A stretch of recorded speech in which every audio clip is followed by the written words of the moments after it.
y aura une session de questions-réponses qui sera proposée. Gwendoline, Adrien, je Oui, laisse la parole. bonjour à tous. Est-ce que vous m'entendez? Oh oui, très bien. Parfait. Bon, ben, du coup, je vais continuer là sur le projet Flood. Alors, la présentation, effectivement, va se faire à deux voix. Je vais commencer par la présentation des objectifs et des partenaires du projet. Et ensuite, je céderai la main à Adrien sur la groupe de la société SGEVT pour la démonstration de la plateforme Foro, qui est un des aboutissements du projet. En effet, le projet Flood, il a été lancé en juin 2020. Et il est désormais dans sa phase de finalisation et nous souhaitions mettre l'accent sur les résultats obtenus, comme l'a précisé Frédéric tout à l'heure. Comme l'a dit Chiara, ce projet a bénéficié du financement CNESCO et de Copernicus Climate Change Service. Plusieurs partenaires ont contribué. Alors, je vais les citer maintenant. C'est la Direction départementale des territoires et de la mer de l'Aude, la DDTM 11. Ensuite, il y a eu aussi la partie de Météo France, la partie de SGVT, la Société Générale d'Évaluation des Territoires, et enfin un partenariat aussi avec l'Université Toulouse-Jean Jaurès et son laboratoire Listecieux et le CNES, évidemment. Ce que l'on peut dire, c'est que l'objectif de ce projet, comme l'a dit Chiara, c'est de comprendre les événements hydrométéorologiques extrêmes dans l'Aude et dans l'Occitanie. Dans ce contexte de changement climatique, on s'est d'abord focalisé sur ce territoire-là et il s'agissait d'élaborer des indicateurs de prévention et de réduction des risques avec les décideurs locaux et pour réduire la vulnérabilité des territoires au plus extrême. Alors, pour tenter de répondre à cette question, le projet s'est découpé en plusieurs volets que je vais vous présenter maintenant. Alors, le premier volet concerne donc celui qui est sur la gauche, voilà, merci, concerne la détection des impacts des inondations sur les territoires. Donc, il s'agissait, avec l'imagerie satellitaire, de développer des méthodes de détection automatique basées par exemple sur l'intelligence artificielle à grande échelle à partir d'images Pléiades ou Sentinelle-2.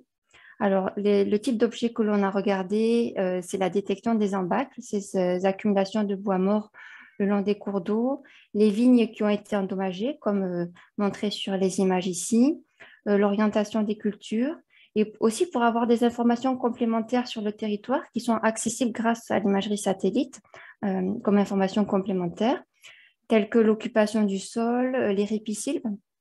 Donc, les ripisylves, ce sont ces boisements en bord de cours d'eau. Et en fait, tous ces éléments vont être des indicateurs sur comment l'eau va pouvoir, où est passée l'eau et comment l'eau va être freinée ou ralentie. Et ces éléments, ils servent ensuite à produire des descripteurs à l'outil d'aide à la décision qui est intégré dans Foro, que je détaillerai tout à l'heure. Ensuite, il y a eu un deuxième volet, c'est le volet présenté à droite, qui concerne l'analyse des événements hydrométéo extrêmes. Alors effectivement, comme l'a dit Chiara, cette analyse elle a porté à la fois sur les événements passés et aussi sur des projections futures. Et les premiers résultats là montrent que il y a une aggravation du risque de pluie extrême en termes d'intensité, mais aussi en termes de surface et de volume des événements qui se confirment en climat futur avec une extension possible voilà, de la saison des pluies extrêmes vers l'hiver. Il y a un décalage en fait saisonnier à prévoir dans le futur. Alors, les produits s'appuient sur des données de référence nationale, comme des produits de Météo France, mais aussi des produits européens grâce à Copernicus. Et l'idée dans Float, c'est de pouvoir intégrer les productions de ces deux volets dans Foro. Foro, sachant qu'on vise évidemment une approche qui soit réplicable à d'autres territoires de la région Occitanie et plus largement en France. Alors, il y a aussi ce qui est mentionné en bas du slide, l'idée d'un dialogue itératif avec les acteurs publics qui a été initialisé dès le démarrage du projet pour aller vers des outils qui soient utiles pour les décideurs locaux pour l'aménagement du territoire. Du coup, slide suivant, s'il vous plaît. Alors maintenant, place à la démonstration de Foro. Alors, la plateforme, elle est déjà accessible pour certains acteurs locaux, hein, avec de nombreux éléments déjà intégrés, issus des volets que je viens de vous présenter, mais d'autres seront intégrés d'ici à la fin du projet, car les développements sont toujours en cours. Vous avez ici un aperçu de la page d'accueil de la plateforme Foro, et je vais laisser la main à Adrien pour la suite, et je pourrai répondre à vos questions à la fin. Je vous remercie. Merci Gwendoline pour l'introduction du projet Flood. Donc, je vais présenter Foro. Alors, il faut que je puisse partager l'écran et il me semble, voilà, qui est le partage. Et hop. Sandy, je vous laisse peut-être me dire si mon écran apparaît bien et si vous m'entendez bien. Très bien, merci. Donc là, vous avez la page de garde de cette application Foro pour Flood Observatory for Resilient Occitanie. Comme le disait Gwendoline, pour l'instant, c'est sur le territoire de l'Occitanie et plus particulièrement le département de l'Aude, mais via l'usage des images satellites et de bases de données territoriales au moins nationales, l'idée, c'est de déployer les outils qui sont développés dans cette application sur d'autres territoires à terme. Il y a déjà des acteurs identifiés qui seraient intéressés a posteriori du programme Flood à voir ce qui est actuellement déployé sur l'Aude sur d'autres territoires. Par exemple, la mission interrégionale de l'arc méditerranéen, la MIAM.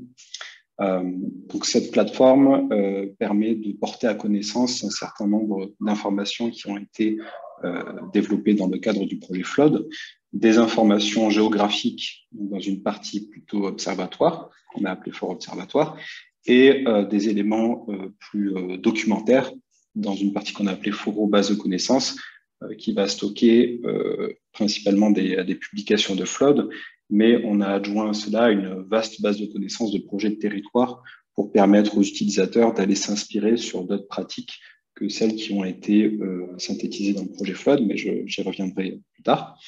Donc, Foro, ce n'est pas qu'une vocation de porter à connaissance, quelque chose de descendant vers les acteurs territoriaux. On a aussi, comme disait Gwendoline, un objectif de dialogue itératif avec ces acteurs, et c'est déjà quelque chose qu'on a entamé. On a développé cette première mouture de l'application Foro en se basant sur une application qui s'appelle Tereval que nous développons à la SGVT pour profiter de fonctionnalités existantes et éprouvées dans des projets de territoire.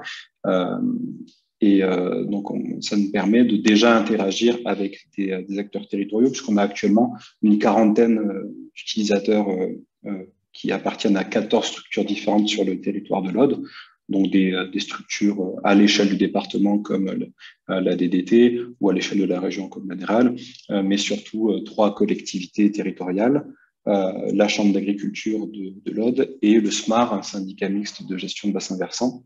Donc, voilà, des acteurs un peu différents, et on tâche de dialoguer avec eux pour récolter leurs besoins et voir si les informations que l'on apporte sur cette plateforme sont bel et bien utiles à leurs besoins, et de questionner l'usage en fait de ce qu'on présente pour que ce soit bel et bien utilisé de manière opérationnelle. Je reviendrai après avec quelques exemples. Donc, pour la partie Foro Observatoire, je vais montrer un certain nombre d'éléments. On les présente sous la forme de différents accès à des cartographies interactives qui vont porter à connaissance un certain nombre d'informations. Bon, on a différentes manières de représenter les différentes données géographiques qui ont été traitées dans le cadre du projet. Par exemple, avec ce qu'on a appelé un récit cartographique, qui est la traduction du terme story map, qui est peut-être parfois plus courant. Donc, on a on fait une histoire qui présente le contexte de l'Aude et dans le côté prévision climatique, puisque ce projet le projet Flood a particulièrement été initié suite à des événements majeurs qui ont lieu à l'amont de Carcassonne, où il y a eu dans la commune de Villegayenc un pont qui a été détruit suite à des inondations. Et c'est pas le seul événement qui a connu le territoire, mais ça a été un des facteurs déclencheurs. Donc, c'est de remettre un peu le contexte sur ce territoire. Et donc, on a toute une histoire qui est racontée sur la base de données chiffrées que l'on peut faire défiler. Et sur la droite, une cartographie se met à jour pour illustrer les différents éléments qui sont abordés dans le texte de Bush. Et il est possible à tout moment pour l'utilisateur d'aller naviguer un peu plus précisément dans la cartographie.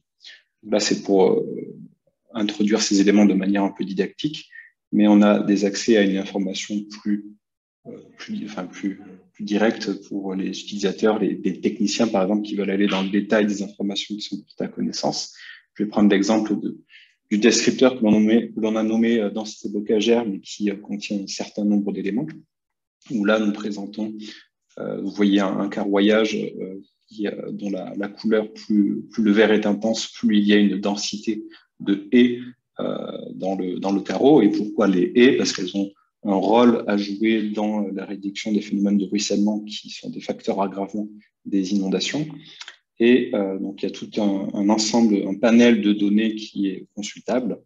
Donc, à chaque fois, il a la possibilité d'accéder à la légende, à la source des données utilisées, et pour certaines données, d'aller télécharger les informations pour que les acteurs puissent les traiter eux-mêmes dans leur système d'information. Donc, on a cette notion de portée à connaissance et qui a aussi vocation à tendre vers une vision commune, puisque je vous montrerai rapidement après, mais on a aussi des données climatiques qui sont renseignées. Et l'idée, c'est que les différents acteurs se raccrochent à une vision commune, par exemple sur les modélisations climatiques, pour que les prises de décision qui soient faites des différents acteurs soient cohérentes entre elles, en tout cas se basent sur des mêmes postulats. Mais dans les interactions qu'on a commencé à avoir, on voit que c'est pas forcément le cas, et c'est justement ces interactions qui vont peut-être mener à terme à ce que les différents utilisateurs, pour cette thématique-là, utilisent des données communes. Donc, on n'a pas que cette visualisation en carroyage, on peut aller directement regarder la donnée des haies qui est utilisée. Là, c'est une donnée de l'hygiène nationale.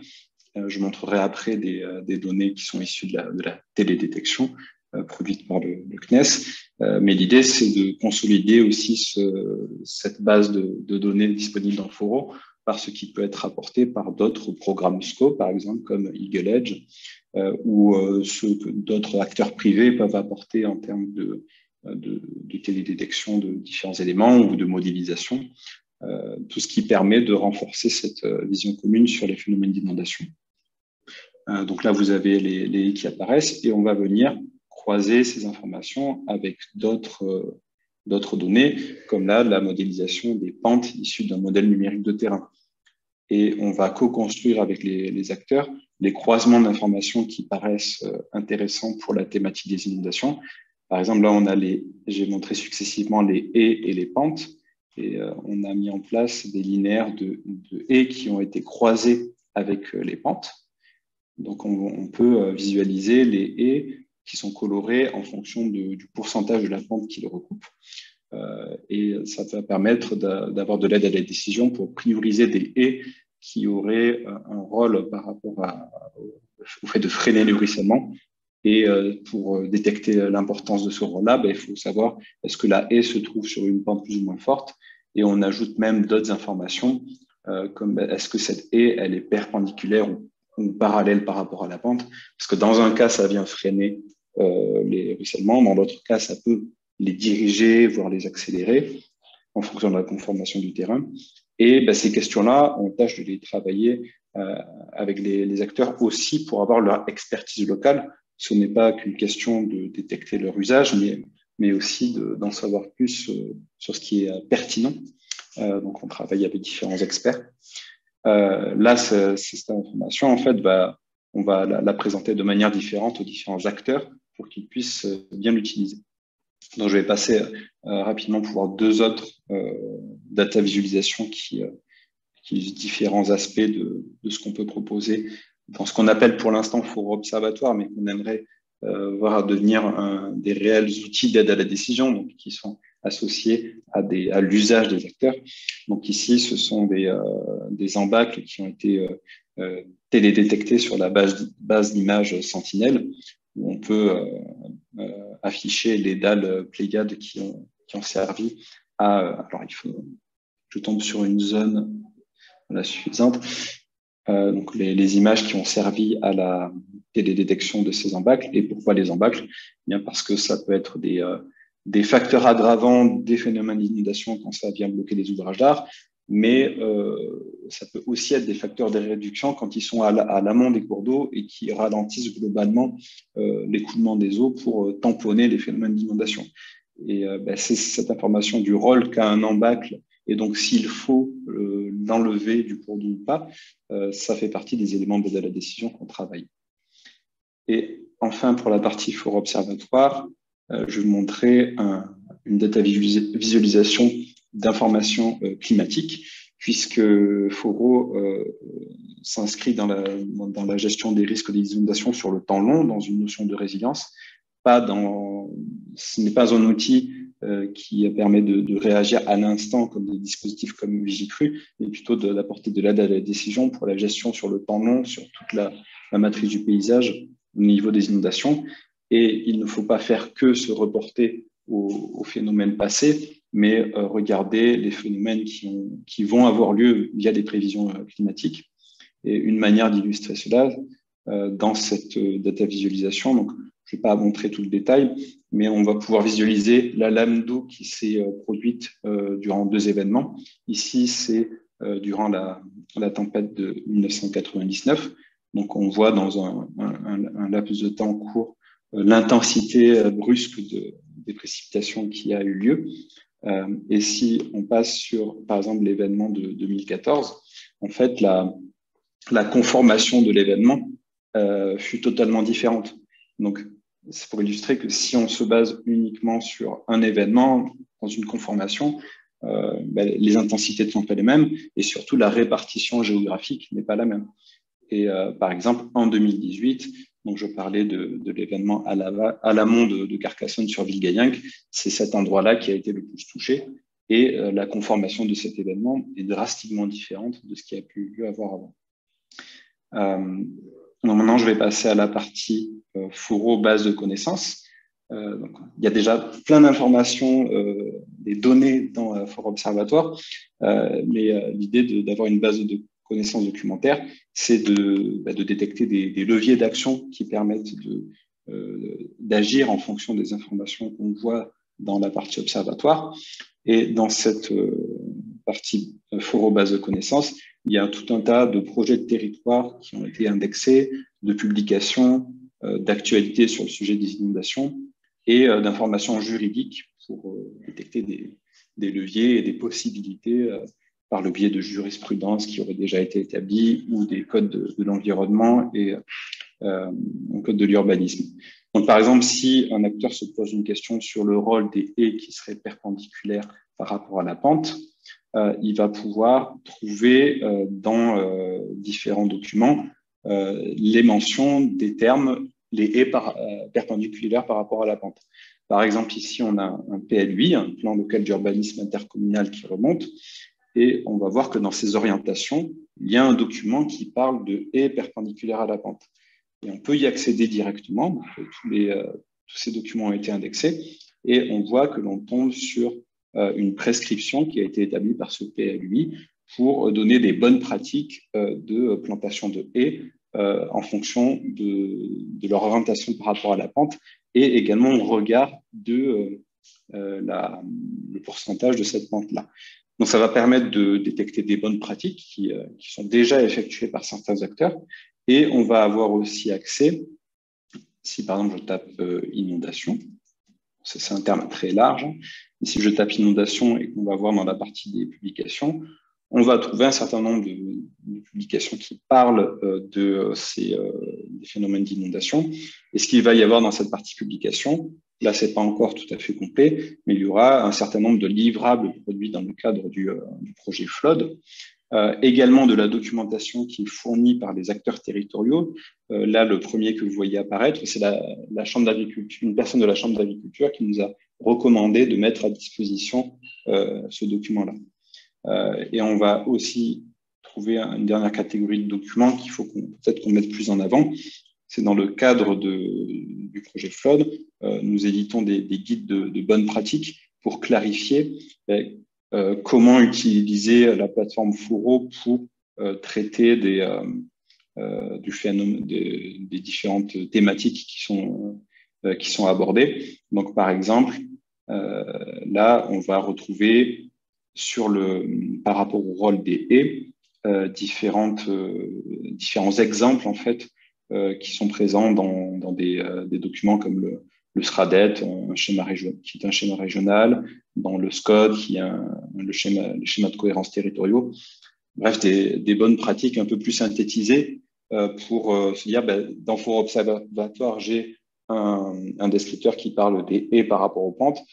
Qu'est-ce que je peux en faire? Et donc, dans ces fiches-là, on va mettre en avant différents exemples qu'on a déjà observés et des bonnes pratiques, puisqu'on illustrera aussi, si vous voyez une haie de telle manière dans la data visualisation, on vous recommande d'appliquer telle mesure.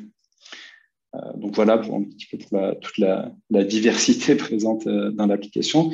On n'a pas encore fini de mettre à disposition tout ce qui est prévu dans le cadre du projet. Mais l'idée, c'est que ça se poursuive à la suite du temps du projet Flood, que ce soit pour une ouverture à un public plus large, parce que là, on est en phase de co-construction avec les acteurs, pour que ce soit complété par des productions tierces du projet, comme je le disais, utiliser des outils d'autres SCO, utiliser des outils qu'utilisent les acteurs eux-mêmes et qu'ils voudraient partager aux autres acteurs, et petit à petit tendre vers une vision commune sur toute cette thématique. Voilà, j'ai dit ce que j'avais à vous dire. Et s'il y a des questions, on va pouvoir les traiter dans la phase qui vient juste après, si je ne dis pas de bêtises.